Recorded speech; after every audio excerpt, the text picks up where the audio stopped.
Hello, it's Philip Taylor speaking from Richmond Green Chambers. I've written a review, an appreciation about a book involving a guy I really liked. My wife and I have been very impressed with his work and his grasp of English and the way he expressed himself. He's known to many people as P.G. Wodehouse, and there's been an awful lot written about him, but this little book is a special one as far as I'm concerned. It's brand new. It came out in the middle of 2009. It's called The Inimitable P.G. Wodehouse. It's got a subtitle, The Story of His Life, A Treasury of His Wit, and it's written by Mark Hitchens with some very nice illustrations by Wendy McCleary. Now, it's not a very big book. It runs into just over 200 pages. It's nice and slim. It's eminently readable. I've got a review of it on Flickr. And I'm interested in it because I had correspondence with Plum when I was actually a student. In those days I was basically a schoolboy, but he was still alive as I was growing up, and I really loved Eucridge as one of the characters. It caught my attention when I saw the television programme, and ever since then I've always had a regard for him, irrespective of some of the unfortunate things that happened during his life. Having said all of that, he was an eccentric fella, and I think a genuinely really nice guy who just didn't quite see it the way a lot of us do. And he's like many writers I've come across. They're like that, and it's their beauty and their warmth which we remember them for, rather than any other things. What I've called this title, again with my wife Elizabeth, we've written this together, 20th Century Toffs Revisited. Now, just because I speak with a posh southern public school accent, everybody assumes I'm posh or I'm a toff or whatever it might be.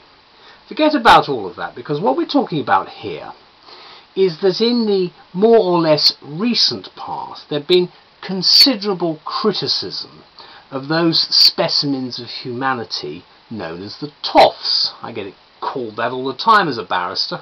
I'm flattered.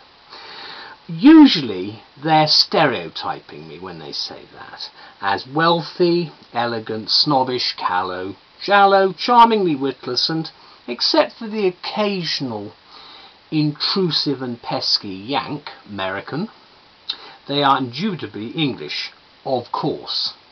One of the nice things about Plum was that he covered America and England. He settled, of course, in New York, and so he had a great love for America.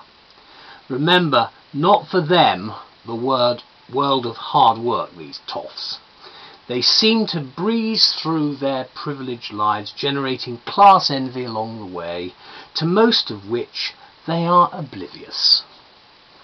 Well, and they're not all like Sergeant Wilson from Dad's Army, but again they are the same sort of character mould. And of course such grumbling and griping about toffs often usually comes as a result of political bias. One might argue that, of course, that although class as it used to be has largely disappeared from British society, class consciousness lingers still. Bearing all this in mind, no one that we know of has been as successful an anatomist as the English upper, middle and upper classes of the recent past, therefore, as P.G. Wodehouse. Drawn by his skillful pen and illuminated by his obvious humanity, his characters, in our view, emerge as rounded human beings, and rather endearing ones at that, each with his or her own peculiarities, brilliantly shown, of course, in the updated Jeeves and Wooster by Fry and Laurie. They amuse us by what they say and do, but they're never dismissed outright as figures of fun, because there's always a bit of a serious side to it. The achievement of Wodehouse, world-famous creator of Bertie Wooster, Jeeves and Gussie Fink-Nottle and a legion of lesser lights, is to make toffs lovable, laughable and forgivable. And now yet another tribute to him has appeared with Hitchens' balanced biographical work, split as it is into the story of his life and a treasury of his wit, in just over the 200 pages. Read it. You'll love it if you're new to Wodehouse, or if you're an old hand.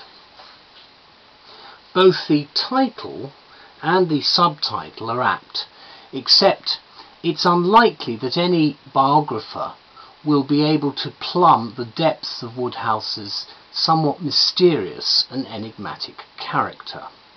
His plays, musicals and novels were largely wildly successful on both sides of the Atlantic. He enjoyed his fame and the money that went with it, no doubt about that. But he was one of those people who's in the world, but not of it.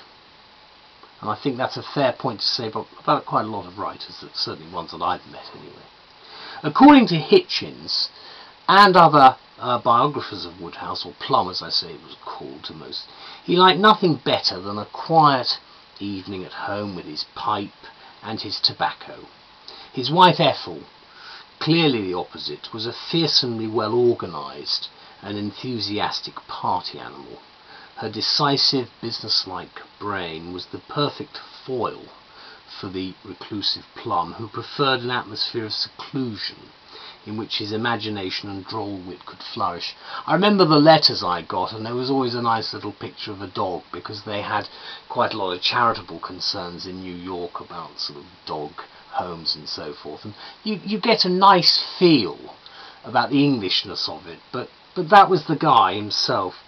So content, therefore, was Wodehouse to detach himself from real life, that, as Hitchens explains, his judgment on political matters was flawed.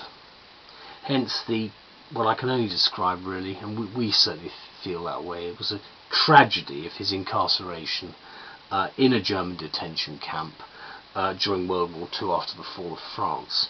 He was allowed by his captors, who persuaded him to give a series of broadcasts which at the time were considered to be giving aid and comfort to the enemy. It's understandable because of the nature of what was happening in 1940.